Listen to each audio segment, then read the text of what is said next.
A lot of Cincinnati area students are making their way back to class and their brain might need a reboot so they could finish out the year strong. So joining us to show us a few learning activities is James Hubbard, a best-in-class educator. Thank you so much for being with us. Hi.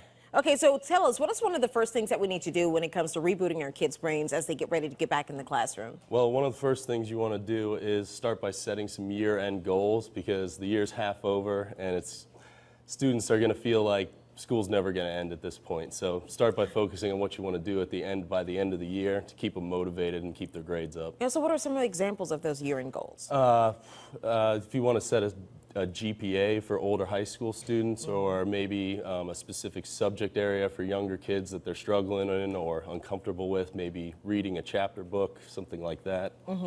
Yeah. Okay, so what's the second tip that you have? The second tip is get your students back into a routine, because they've been used to sleeping in, staying up late, things like that.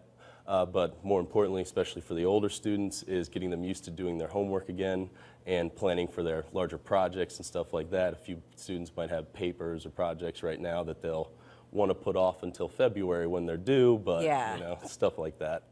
Okay, so getting them back into a routine, okay, and having them set goals at the beginning. And then you said you have a couple of activities that you think they should do.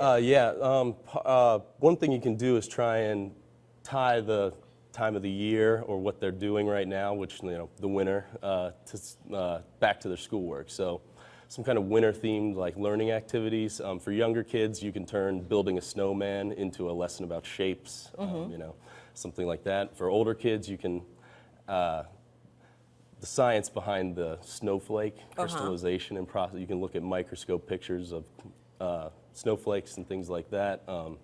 You can turn sledding into a physics problem for the older high school students if you really wanted to. Yes, physics sounds terrible. Yeah. I'm listening to you say all this, yeah. and I'm like, I am so glad I'm not in school anymore. Yeah, there's a very few students that will enjoy that part of it, but yes, I was one of them. But okay, so if people want to learn more from you, or if they want to find out more exactly about things they can do to kind of reboot their brains, where can they go? Well, you can go to bestinclass.com, our website.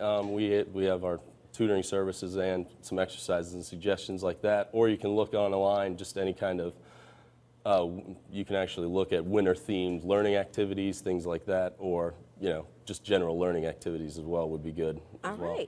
All right, thank you so much for joining us this morning.